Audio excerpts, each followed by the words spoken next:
Here we go. It is a brand new episode of Sex with Stevie, my live podcast that I do every single week here on Thursday nights. The sister podcast to Tag's podcast. And this week is jam loaded with so much great content. A little bit later, I've got my co-host Kodi calling in, which I'm super excited for that, of course, because we've got some fun games planned on that. I'm just turning my sound off on my phone because trying to get the technicalities together here. On this episode of Sex with Stevie, I couldn't be more excited because in a little bit, my first guest is none other than Christian Vincent of Noah's Ark. I know you guys all know Noah's Ark. Well, Noah's Ark is having a reunion special this Sunday, July 5th. And I put the link in Talk About Gay Sex, Tag's podcast page, as well as my personal page on how you can register for the event that's going to happen this Sunday. And after this, they're calling it the Rona Chronicles. And afterwards, they're going to do a whole live Q&A. It's going to be a whole lot of fun. And for you super fans like myself, who really have always tuned into Noah's Ark, and it was groundbreaking when it debuted in 2005, y'all. It is back for a brand new episode and for the Rona Chronicles. And Christian Vincent, who played Ricky, is my guest, and I'm so excited to have him call in to talk about what we can expect from Noah's Ark, the reunion special, what he's been up to, how they're going to do this particular episode, because I was talking to him offline and there's a whole lot to expect, how they're going to deal with the coronavirus, as obviously because it's called the Rona Chronicles, as well as Black Lives Matters, because they were such a groundbreaking show for not just the LGBT community, but just for African Americans. So with all of that, I cannot wait for that. And I know my co-host Kodi has a lot to say because he was a super fan of that. But before we get into any of all of that, before my first guest calls into me today, this would be the kickoff, I guess you would say, to the 4th of July weekend, what we used to know of the 4th of July weekend. And I'm wondering how you are going to spend your 4th of July weekend this year. And what you can do is you can put it in the comment sections, and all throughout this hour that I have you here with me, I'm going to read off some of the ways that you might be spending it. And I know this is a different year, and that's why I'm kind of curious. And I would, first of all, just advise you all to just, as I am myself, going to be cautious and careful this year, because I think the numbers, as we are seeing throughout the country, are out of control. Obviously, particularly in certain states like Arizona, Texas, and my home state of California. But we here in New York City cannot get too complacent either, because I think that is when we are going to see spikes in numbers. And I couldn't help but want to start off the show with a quote from a theater actor who is a major dancer and got the coronavirus. His name is Adam Perry, and I was watching a news story on him today. He's been a major dancer in so many different shows, but he got the coronavirus over 100 days ago and still has symptoms of it. And there's good days and bad days. And this is a dancer, y'all. I will talk to Christian a little bit later on his thoughts on it too, because he's a professional dancer. And when we think of dancers, when we think of people that get the coronavirus, I myself have had the coronavirus, and thank God it was no joke and it was not fun at all, and thank goodness, knock on wood, that I was able to beat it. But we don't know enough about this to know how, if, and when I could, maybe get it again, and I'm hoping that's not the case. But anyways, at any rate, this dancer, this performer who's been in so many shows in Frozen was one of his big shows that he's been in, and I'm just going to quote him. He's still feeling the effects. He said recently, and I'm quoting him, I cried watching the news tonight. Cases are spiking. The president makes jokes about coronavirus. People are shaming others for wearing masks. The country is making it a partisan issue. He goes on to say that he wouldn't wish this on his worst enemy. And this is somebody that is on the outside, I mean, you can just tell, a dancer, physically fit, and he's still, unfortunately, feeling some of the after effects of the coronavirus, and it's still affecting him in so many ways. And I just think as we go into this 4th of July weekend, we really need to be careful and cautious on how we approach getting together with people. And I know I've talked a lot about this on my other show, Tags Podcast, on, just seeing people on how they've interacted during the coronavirus, during our own events like Gay Pride. I think we just have to be cautious.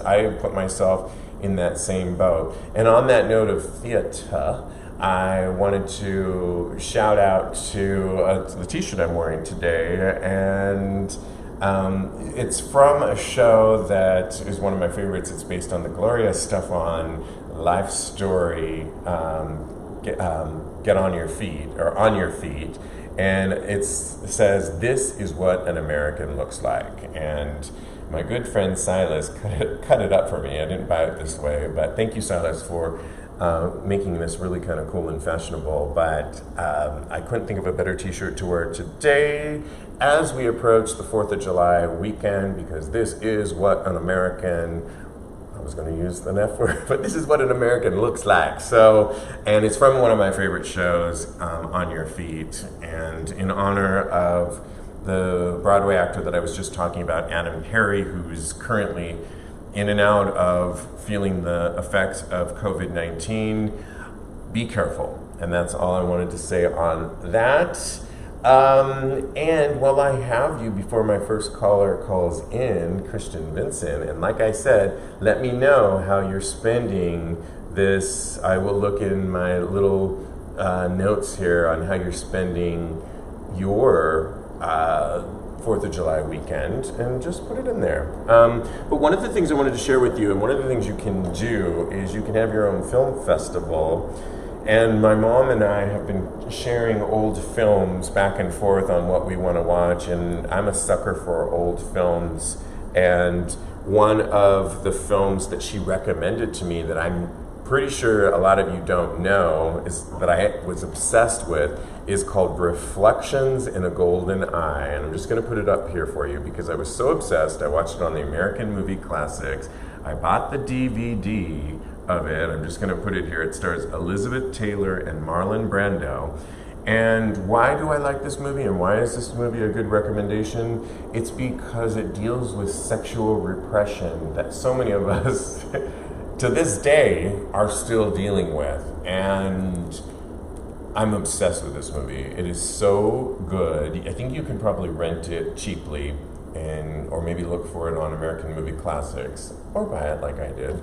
But Reflections in a Golden Eye with Marlon Brando and Elizabeth Taylor. You know that I like to give you my show and tell and things that I'm into right now. This is about sexual repression, and it's really, really juicy and really, really good.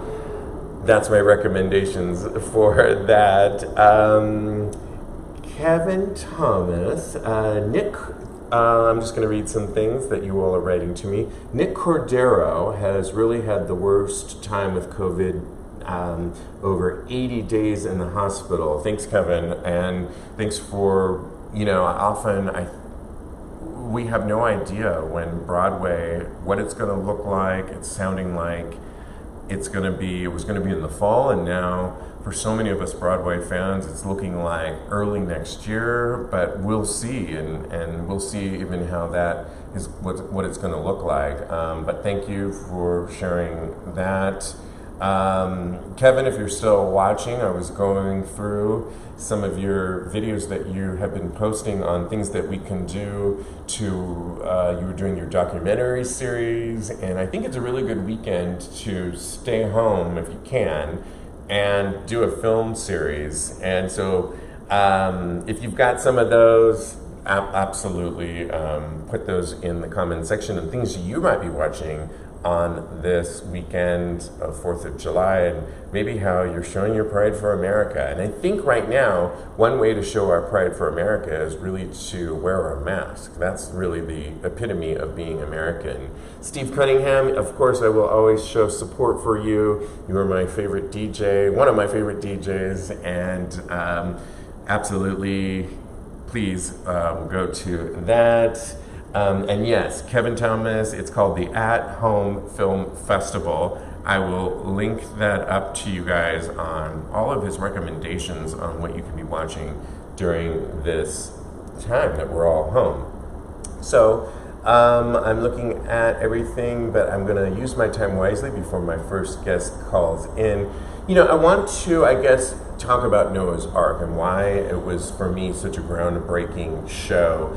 It debuted, like I said, in 2005 with an it featured 4 black characters, that the characters were all gay, and it was really groundbreaking at the time. Some people suggested it was a little bit like Sex and the City.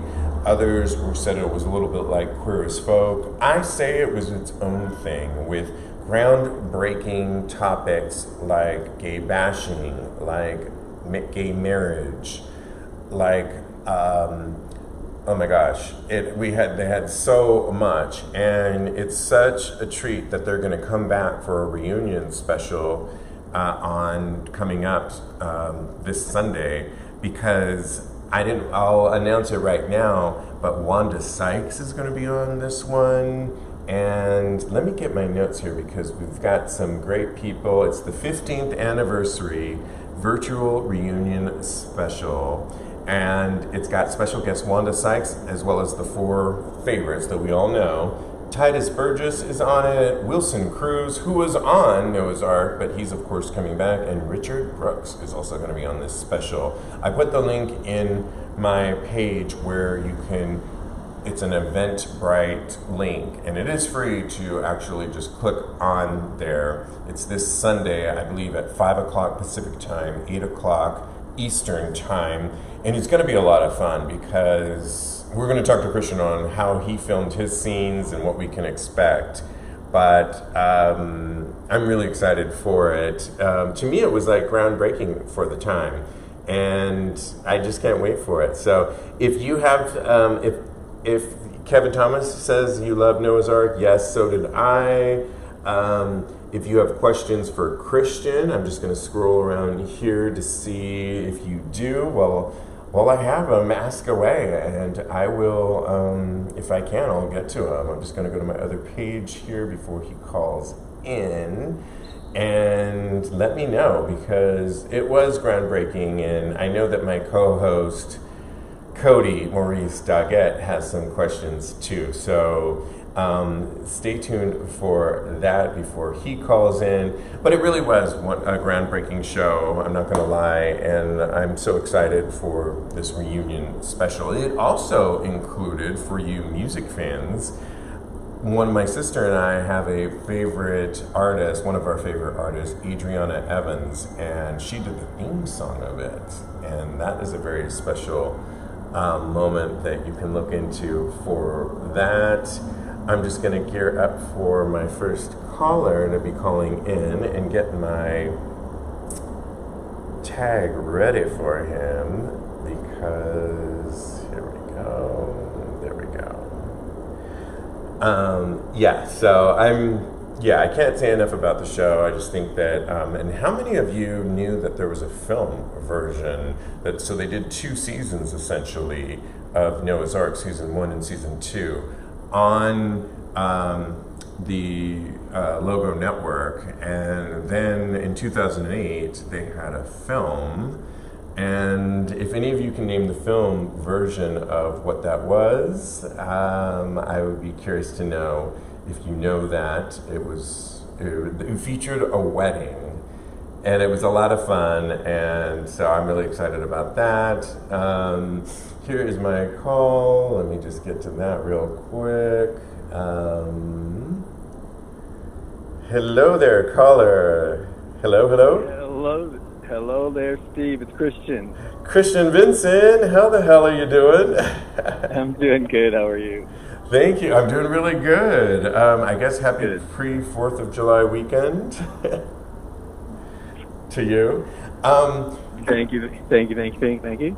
Well, I have so much to ask you, and I'm going to use my time wisely. I'm so excited because Noah's Ark is about to have its reunion special called The Rona Chronicles this Sunday, and I know you were telling me, what can you tell us about it? And then we'll get into the nitty-gritty on everything else, but what can people expect on this Sunday? And I understand you just filmed a lot of your scenes? Actually, the thing... Today, I filmed, today was my day. Today, I got everything in the can today. So it's been a busy day, and I get to finish it out with you, sir. You do in my audience, and I love it. Yeah. I think, people that know the show, you're going to get to see everyone again. All the main characters, the Ark is back. Noah, Ricky, Chance, all their partners are back. As Ricky, my main love interest, Janito Wilson Cruz, will be back. Wow. So it's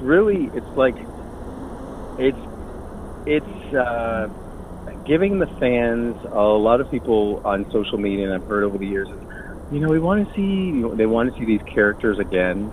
Where are they now? And this is basically giving them kind of like a little sneak peek of saying, this is where your old friends are. This is where they are in life right now. This is what's going on in their lives. So it's a lot of nostalgia. It's a lot of what they would expect from those characters, and a little bit of new. I think it's very poignant. I think this reunion, because it deals with what is going on right now. It's called the Rona Chronicles because of, obviously, the characters are in this pandemic, which we're in right now. So how are they dealing with this pandemic? How are they dealing with the current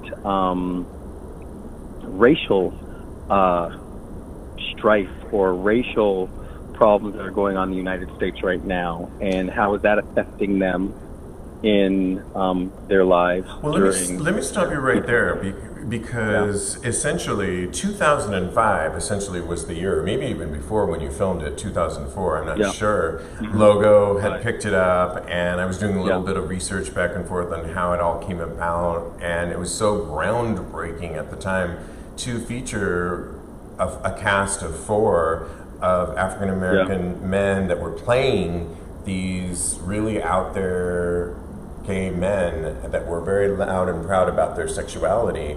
And in so many ways it was ahead of its time. What have the fans said about that, and how does it reflect on what's going on now? Because you guys were so ahead of your time. I think if you're asking what have the fans said about it, is that they wanted to see these people again. I think they didn't feel like they saw enough, and even Patrick, who is the creator, writer-creator of the show, Patrick Ian Polk, he was talking about how even some of the creators of like Pose, which is a magnificent show, have said that Noah's Ark was a template. So I really do think that it was ahead of its time, because a lot of the people that come up to me and talk, they say, "Oh, I used to watch I used to watch your show late at night, or I used to sneak and watch your show, or my mother caught me watching your show, or it was the first time I could see something that represented me." So I think television, the media changes the it can have a powerful impact, whether it be positive or negative, on the world based on the representations on television.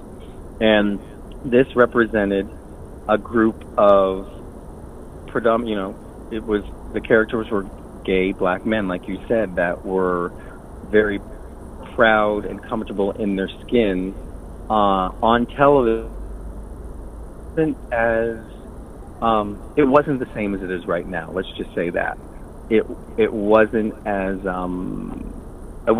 highlighted and as much as it is now. We're beginning to see more diversity on television. You're beginning to see more diversity, whether it be with race and whether it be with sexual orientation or the way that we see ourselves. So I think ahead of its time, now it's getting an opportunity to, be out in the world during this time and give the fans a little bit of what they want to see. And maybe some people that have not experienced these characters before will get a little taste and enjoy it as well. So where does a show go when you've got these amazing compliments that, you sort of pave the way for so many? And I would imagine, and I'm sure, I know Patrick and Polk, a lot of it is, I was reading somewhere where so many people have been sliding into his DMs, like, please do the fans really want to revisit you guys, because the fans really knew that it was groundbreaking at the time. Maybe they didn't realize it at the time. Like you said, people were maybe sneaking it at night and watching it when they could. But obviously reflecting on it, it really was groundbreaking. So where does it go from now, and where are we picking up from? Obviously, you're calling it the Rona Chronicles, so we're dealing with the pandemic. Black Lives Matter, and we're finally, in some ways, hopefully, dealing with that. What can you tell us about where we're going to pick up? Okay, I have to think, what can I tell you? Without getting in trouble. Without getting in trouble. I can tell you specifically, knowing my character, and if my character is Ricky Davis, and he is basically the playboy, unabashedly. Yeah, so. I got some questions for Ricky here, so in a minute, but we'll get to that in a second. So it's basically this group of friends communicating with one another through social distancing, still trying to keep in contact, dealing with not being in contact with people. There's this whole topic of what do you do when you can't touch somebody or when you are social distancing, and there are mental ramifications to that when within the dating culture now, where during something like this is, how can you date? How do you date? How does it feel? And I put in quotation marks, you're not supposed to, not being able to do it in the same manner. So it deals with that. It deals with some of the progress that's going on in their lives, which I don't want to say too much about that. But, it's really about their friendship and how they are dealing with these social issues, as well as some of their, and not just issues, and some personal highlights that are going on in some of the characters' lives. And I really think it's really also just to get the audience to see where they are right now. I mean, there's only so much you can do in an hour, so after being away for so long, it touches on a lot of, things that are current, but also bringing these characters to the present and letting the fans see them and enjoy them again. Well, Ricky was a character that we all loved, that some of us lusted after, sometimes we love to hate him. What is Ricky, after all these years, is he still Ricky? I mean, is he still that playa that we all know and love? Or I know he was in a relationship, correct? And as last we left him. So, what can you tell us? Ish, yeah. Yeah, no, he wasn't in a relationship. Okay. I was trying to add a little bit of, Yeah, he like in the film, Jumping the Broom, Ricky, we found out, and this is in the past, Ricky was basically at one point in love with his best friend, which was Noah. And I think, he has they're beyond that. You know, relationships change. Right. And I can say that Ricky is still Ricky. Okay. Okay. Ricky is still Ricky. So, yeah, it's funny to go back and play a character like this, because even today there were some reminders. I was like, oh wow, it's been a minute since I've been this guy, and I would have to say it's surreal. It's probably a lot of fun to play somebody like Ricky, though, as an actor. You know, I'll say honestly, initially it was a little scary for me because initially when I auditioned, I was Noah, and then I'll never forget I was driving. Did we just get some tea on here? No. I mean, I love that. You've said that, I'm sure. Yeah, we've discussed this in the past, and our friend Patrick called me, and he's like, so, there's a little change here. He's like, so, long story short, they said, we want you to play Ricky, and I remember thinking, years ago, I was like, all I can think was, oh boy, that's going to be tough. But, that was just the first thing that, it just came out of my mind. But, you do it well. Things happen the way they should, and he's, it's fun, and I think now he's even more grounded in his skin and has more fun. And, like with maturity, you hopefully gain more comfort and kind of more set in your ways. I know that, as I mature, I'm getting a little more set in certain ways. So I think Ricky is Ricky.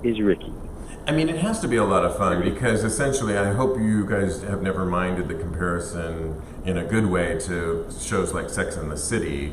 Because in some ways, if you can't be Noah, okay, Carrie, you'd want to be Samantha, and Ricky was Samantha, and that's all I got to say on that. And everybody wants to be Samantha in some way, or or it's a combo of Carrie and Samantha. So, anyways, but we have to definitely talk about some other special guests that are going to be on this special, like Wanda Sykes. Yeah, I know, isn't that amazing? Richard Burgess. A huge fan, as well as Wilson Cruz is coming back, and I think there's somebody else that I'm forgetting. But so it's Wanda Sykes, Titus Burgess, Wilson Cruz, Richard Brooks.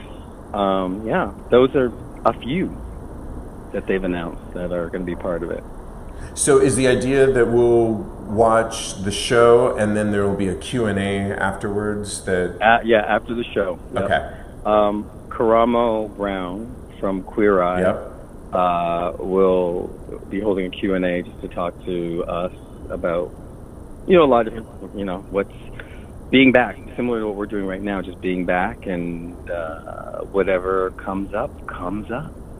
Well, I'm putting the link because people can register for it on Eventbrite and get the whole show. And it's this Sunday, correct? July 5th at 5 p.m. Pacific time, 8 p.m. Eastern time, correct? Yeah, and it's, you don't have to register to see it. I mean, it's going to be on Patrick Polk's entertainment page. It's going to be on Logo's page. It's going to be on Patrick's YouTube. There's a lot of different sites that you can go to watch it, but it will be live. It'll be live streaming. So any one of those, check it out. It's 8 p.m. Eastern Standard Time, 5 p.m. Pacific. And then after that will be the Q&A. And it's just like, I think overall it's going to be it's really a nice little taste for the fans and maybe some new fans to see these characters again. And who knows, there could be more eventually.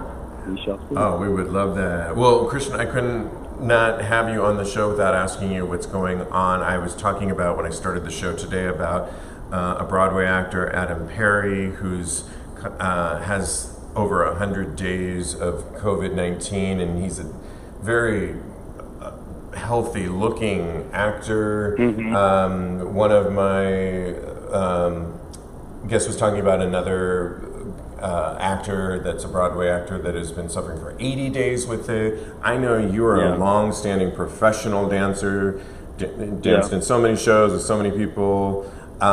You're also Black, and I know sometimes that can affect some of us brown people a little bit differently. We don't know enough about this COVID. How has COVID-19 affected your work and as a professional dancer and in general? So just so the fans, I mean, like I started in the industry as a dancer, and dance is my first love, and I will always be a dancer. But the trajectory of my career has been like, yes, I'm a dancer, but I have been a professor at USC in the Kaufman School.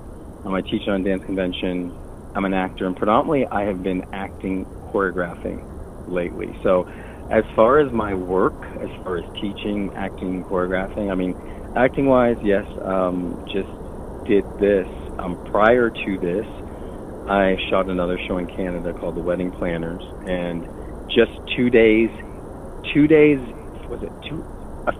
after I finished my last day on the show was when COVID hit, and then I was supposed to start traveling and teaching, and it's the work. There is no work right now. It has shut everything down. So as far as work, it's about being patient. This was unusual to shoot this during this time, and precautions were taken. I mean, I basically, you'll see when you see the show, you'll see how it was done, because it was not conventional by any means. Wow. And then on a personal note, as far as like work-wise, it's taken its toll on, I think, most artists, most people. And then, as far as we've had in my family, we have had deaths due to COVID. Oh, I'm so sorry. Yeah. So it is. It's no joke. It is. I keep saying it's a surreal time. It has given me the opportunity to be. I've been with my family, my mom, my dad, my brother. It's given us a time to have time together. I try to be as proactive as possible, like doing things that I always said, I want to do this, but I don't have time. Those are things I'm doing. We're having more conversations about us. I mean, with this pandemic, with death, with the racial problems going on, it brings up a lot of conversation for all of us. So it's been a time of, I can't say it's been easy, which it's not. It's not an easy time. There's been a lot of things that have been sad about it, but I've tried to make the best out of it and being productive. And then I noticed one of your upcoming projects is you, as a choreographer, do you have a Lifetime movie that you choreographed for Salt and Pepper? Yeah, so, This is so exciting, one of my favorite all-time groups. Yeah, it was that. I finished that in last year, so I choreographed, the Lifetime Salt and Pepper movie, which should be really good. It was directed by Mario Van Peebles. Wow. It was a really great time. Prior to that, I was did the Netflix film, Madam C.J. Walker. Yes, with Octavia Spencer.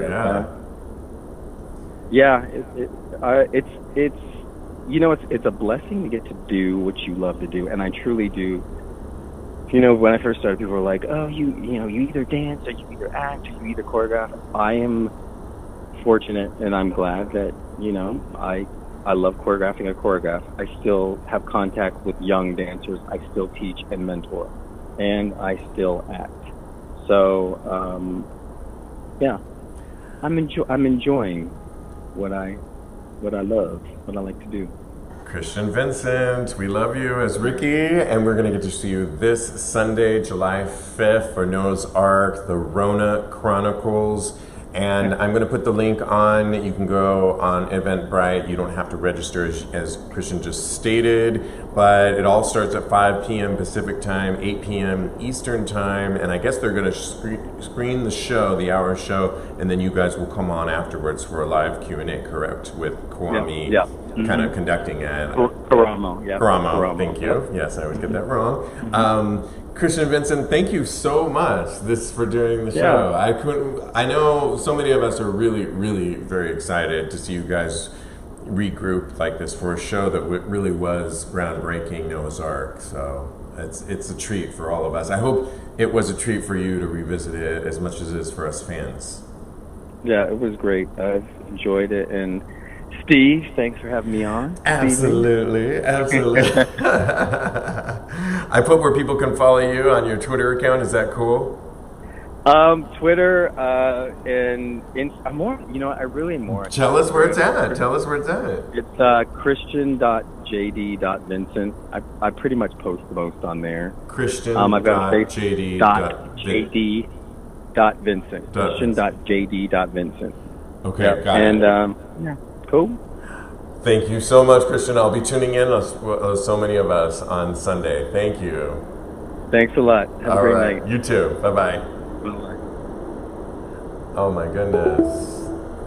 Wow, I cannot wait. Kodi is calling in a minute. We are going to recap on what we just heard from the one and only Christian Vincent, who plays Ricky, premiering this Sunday, and I cannot wait for that. It's going to be so much fun. Yeah, I didn't have a chance to get to some of your questions. Hopefully I didn't miss any of them, but like I said, it was one of my favorite shows. Kevin Thomas, yes, Jumping the Broom was the name of the film that came out in 2008 that was really groundbreaking at the time, and they took a show that essentially, we can talk about it with Kodi right here. Hello. Hello! Oh my gosh, I'm fangirling out over here. Yes, Kodi. Hello, my co-host Kodi Maurice Doggett. Hello, darling. Hello. Happy 4th of July kickoff weekend. Cheers to you. Cheers to you. Yes. Do you have a cocktail, I hope? Because we got some games to play. I do. I do. I'm hoping you heard some of my interview with Christian Vincent. Oh, yeah, I heard it. Okay, good. I tried to do you right and get in some of those things, so I hope that I did. Let me switch it off here to put your tag on there, but wasn't he great? He was amazing. Right? Are you still there? Oh, yeah, sorry. There's a little glitch, no worries. Snafu. I'm just putting in your name on below your tag so we can switch that. Okay, go ahead. Yeah, so he was great. It's good to get like a little bit of insight on what to expect, and I can't wait. And to get like his perspective on so many things about like how topical everything the show was back in the day, and even how it's going to be topical now. I'm so excited. It just made me so excited for Sunday. It's one of those shows too. I was doing a little bit of research before we went on, and I noticed that they had did like an initial episode, and then somehow MTV's found it, and they had their Logo network, and it was it was Logo's first scripted TV show, which is huge, right? And to get that's amazing. Yeah, and so not only were they like groundbreaking for just being 4 African American cast members that are playing 4 gay characters, but on top of that, they were the first for that network, the show. And they had to carry. I think it could have gone on longer than just 2 seasons. And I know, I often talk. I have another friend that has a show, Hustling, and that was a web series that I think was ahead of its time too. And I feel like, given now, I feel like it could have like a Netflix type of home. Or a revival. There's sounds of it. There's so many platforms these days that I think it was so groundbreaking that they thankfully let it go for 2 seasons, and fortunately the fans just screamed and we got the film. But I'm going to email Hulu and Netflix to let them know. Please, okay. Let's start the campaign. I think we're going to start the campaign, the GoFundMe. If you had a character out of all of them, Ricky, Noah, and the other 2, I'm blanking on their names right now.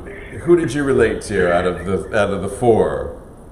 Chance and Chance, okay. Chance is the other character. Yes. And then what was oh man, the HIV educator. What was his name? I don't remember. Oh, but, right.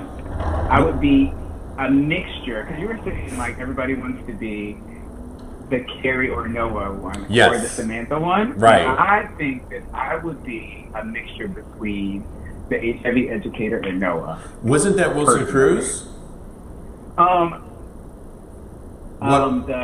The fourth friend. Oh my gosh, what is his Oh, name? I know. We're like, I have to look it up now.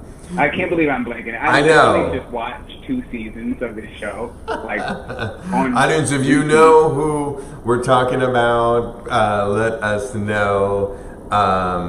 But yeah, I'm totally tuning in, and like I said, it's this Sunday. I can't wait for it. I think I actually have the names Noah, Alex, Ricky, and Chance. Alex is. I got it too. Okay, got it.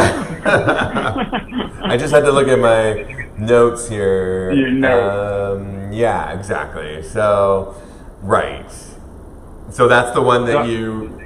A mixture between Noah and Alex, for sure. Okay, got it. Because, like, Alex was, like, boisterous and funny. Yeah. And in a like a steady, stable relationship. I always thought that I would be like the Charlotte type, personally. So I think that would be the equivalent of Noah's arc, Alex.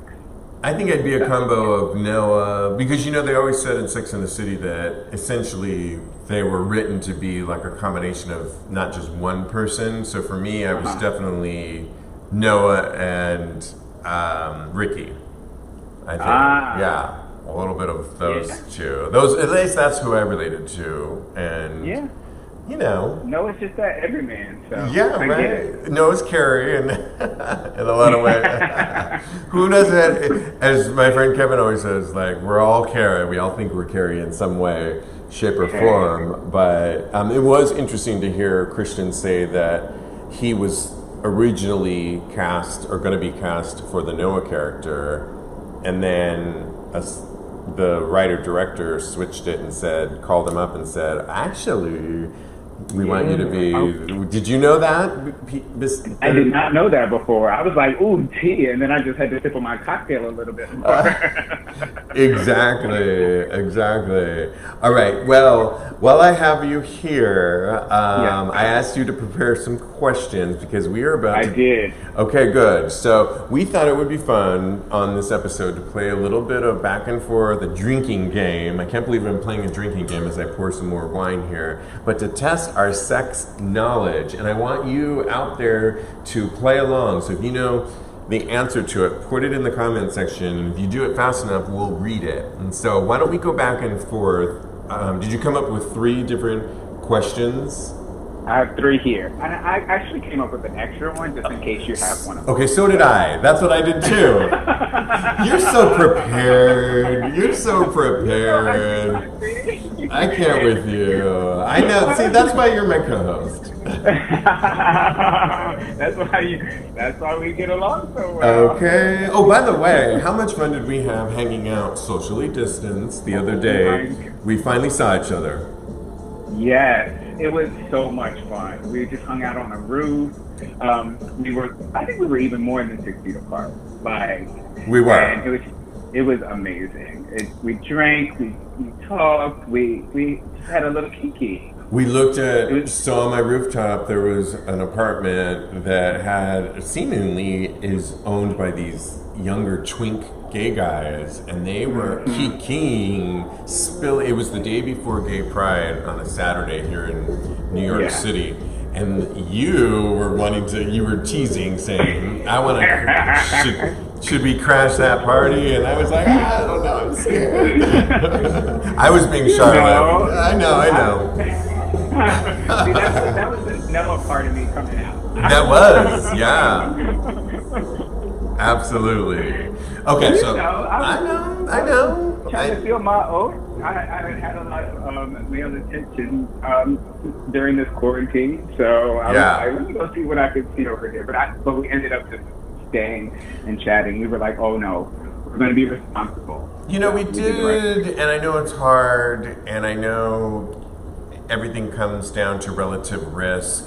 that you have to, each and every one of us has to kind of have that conversation in our mind and with ourselves and with our loved ones on how much. Just right before the show, my mom had called me and said she was going to get together with a dear friend of ours, and she just said maybe as an 83, she just had her birthday and in her 80s, and you know, maybe it's not the best time for her to be seeing certain people, anybody really, and I think we all have to have that conversation. And as we spill into 4th of July weekend here, I think that's a conversation as gays, and I'm just using us gays because that's the audience that some of us that we have here, and it's a good weekend to hunker down and watch the reunion episode of Noah's Ark, and or hang out. You know, I know you're with your mom, correct? I'm actually back now. Okay, got it. I went down only for a couple days, but now I'm back. Silas is actually here. Oh, hello, Silas. And Silas cut this T-shirt for me, and if you read my T-shirt, this is what an American looks like. Silas was the one, I believe, that cut this up for me, and it looks so, I love what he did to it. It's the T-shirt from the musical On Your Feet with about Gloria Estefan. And Gloria, we love her. All right, let's get into, so if you don't get it right, we're going to go back and forth. Whoever doesn't get it right, you got to take a swig or a shot of your alcohol. And audience, I left my shot in the other room. I had a drink and a shot prepared just in case. I was like, girl, go get it. Okay, well, I have to mute you because of the okay, I'll keep. Okay, all right. All right. 2 seconds. Okay, I will keep everybody. So we're going to play this game that I want you all to participate in. It's all about sex, testing your sex advice. Like, where do you stand on it? And I think we've got enough questions here that should be a lot of fun. These are fun drinking games you could do with Zoom. You can do it just with a friend to test your sex advice. We'll see how raunchy Kodi got with some of his questions. I'm back. Okay, I was pulling up some fun questions. We'll see how raunchy he went with them. Shall I start? Okay, you go first. Okay. Question number 1. How much, does a power bottom, this is an easy one, does a power bottom refer to A, he takes control in sex, or B, he sleeps with everybody? He takes control during sex. Yes, that was an easy one. Okay, I got worried because my goal in this game is to make you drink. I wanted to start with an easy one because I know you were quick to want to take your drink. Ask me mine. Wait, am I drinking if I get it wrong, or am I drinking? You can drink either way, but but no, if you get it wrong, you got to take a swig. Okay. Perfect. All right. So maybe I have to take a swig. I'll take a swig. I'll take a swig because you got it right. See how we're like. See how you make the rules, audience, and you just make them work for you. All right, go ahead with your question.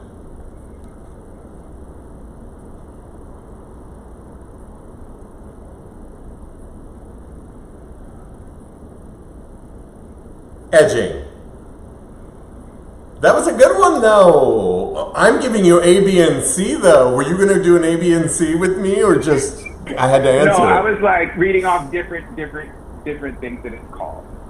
Oh, okay. You weren't going to do that. Okay. Yeah. Well, I did good, right, on that one? You did. Good job. Good job. I was like, he's going to get all of these. So, no, not necessarily.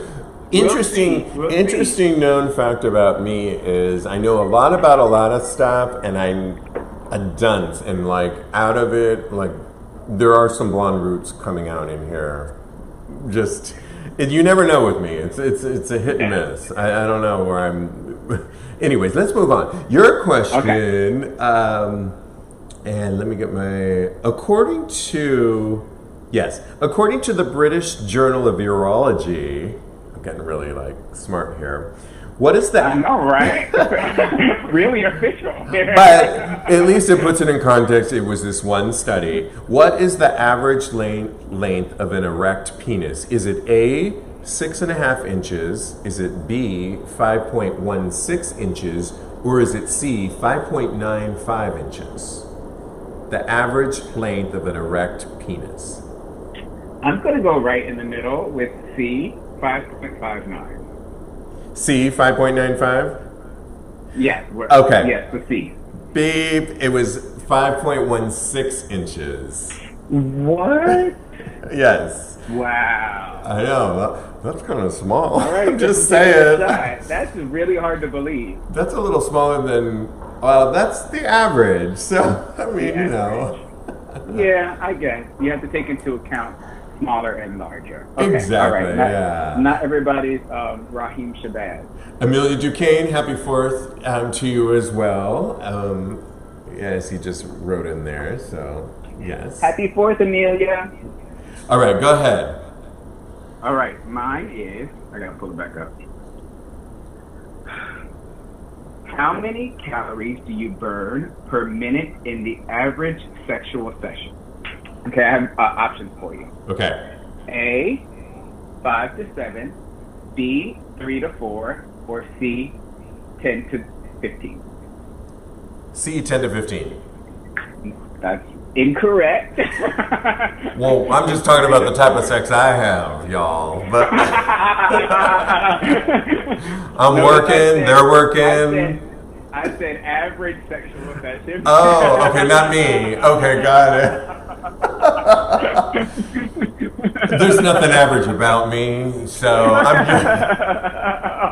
talking out of turn. Tell us what's the average amount of calories we burn, Kodi, when you're having a sex. I'm a C all the way too. 10 to 15. I put in work, baby. Right? We got work to do. Vanessa Williams. Yeah, that's right. I got work to do.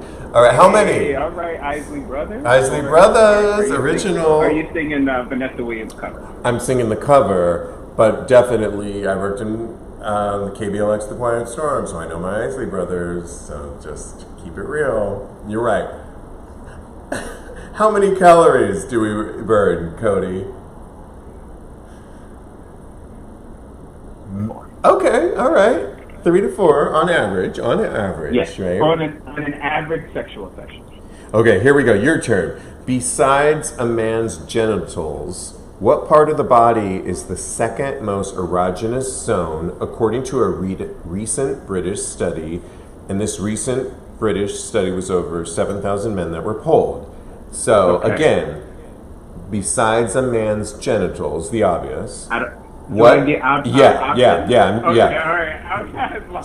So like, just get the genitals out of your mind. Besides that, what would be like the second most erogenous zone according to this British study of 7,000 men? Is it A, his feet, B, his neck, or C, his chin? What? Those are not even any of what I would have guessed. Just answer the question. This is really. I know. I didn't get this, so if that helps you out. His neck. Oh, okay. No, it was his chin. His where? British. Maybe it's the British. I don't know. It was the chin. British people have sexy chins. I guess. I don't know. I mean, maybe it's the idea of them coming in and you're like, wait, where are you coming? And then they end up coming towards your chin. So you're like, oh, okay. But maybe it's that idea where you don't, I don't know. That would be me. I don't know that it would be me for the chin, but you know. Because I was going. Take a swig. I'll take a swig though, too. Like, the rear end. I was like, that's all day is the rear. The rear would be erogenous though, wouldn't it? Oh, true. Yeah. Okay. Or armpit, something like that. Oh. Yeah, maybe we need another study of gay men. And we need to perform our own study. All right, we're doing our own study next week. I think I'm going to do that question. Go to patreon.com/talkaboutgaysex, and it's going to be besides the genitals. What is, I will post this tomorrow, I promise, patreon.com/talkaboutgaysex, and besides the genitalia, and I mean the ass, what would be the next erogenous zone that you experience, or put it in our little comment section here. We got to go on though, Kodi. We got 6 minutes here on this hour. Last one. Yeah. And so in the gay handkerchief code, one side indicates a passive positioning and the other indicates a dominant positioning. Which side represents which? Okay. I entered the Mr. New York Eagle contest, and I was bookworming it during this whole period. And the way I thought of it was left to right, like you read a book. You read from left to right. And I thought of traditional methods of the top, in this moment, left to right, is behind the bottom. So if you wear it on your left, you're dominant, and if you wear it on your right, you're passive. Did I get a point? You got the point. But see, did you see how I had to go about it? I had to think of you read. You gotta love a mnemonic device. You know, I love that question. And take a swig, Maurice Doggett. And my question to you is, I have on average, how much do single men watch porn per week? And this is another study that was going on recently. Is it 40 minutes per week, A, 60 minutes per week, or C, 20 minutes per week? 40, 60. Go ahead. I'm going to go with the most, 60 minutes. On this study, and it was a study, y'all, it was 40. So, wow. Take another swig. I think I won this. Right. you definitely won. Why am I still swigging, though? I only got one answer, right? Oh my God. This was fun. We're going to do more games like this, including, Kodi, will you help me come up with our question of the week that we can put our own study? I hope you will help me with this. Yes, 100%. Awesome. And while I have you here in the last few minutes, how are you I know you have one of your best friends in town. Are you going to do anything special for 4th of July, or what's your... I don't have any plans yet. Well, I'm sure we'll come up with something. We might even hit you up and see what you're doing. Maybe come and there you go. After we watch the Rona Chronicles, correct? That's right. After Noah's Ark, then we're coming over to your house. Absolutely. Well, Kodi, as always, thank you so much. This was so much fun to play this game, and I know you're such a Noah's Ark fan, and so it was really a lot of fun to play this game with you and all. So yes, I love it. I'm gonna go watch it, Jump in the Broom now. That's the only thing I haven't seen yet. Jumping the Broom, yeah. I watched it so long ago, but I want to rewatch that now. You know, because literally they only got 2 seasons, and then they skipped it, and because of the fans' request, they made that film in 2008. But again, the film was in 2008, so... Yeah. I mean, I think I had barely moved from LA to New York at that point, and a lot has happened since, so that's why it's going to be really special. I will list everything on tagspodcast.com on how you can watch the Rona Chronicles this Sunday, July 5th, and to keep up with Kodi and I as well. Thank you so much, Kodi. Have a great holiday, and I'll talk to you offline soon. Thank you. Talk to you soon. All right, love you. All right, bye-bye. Bye. Oh my goodness, so much fun. Thank you so much for watching. This has been another fun episode of Sex with Steve V. Again, go to tagspodcast.com and you can get all of the show notes on everything I've talked about, including where to click on to watch this Sunday's episode, or just look it up to watch the Rona Chronicles of Noah's Ark. And I love you. Be safe, please. If there's one thing I can say is you don't want this virus. It's no joke. And I know we all want to get out and enjoy some summer, but think twice about certain things that you may or may not be going into, and make choices that you can ultimately live with. On that note, I wish you well, and you can tune in every Tuesday to Tag's podcast, and I will be here next Thursday live for another episode of Sex with Stevie. Be well, and I'll talk to you soon.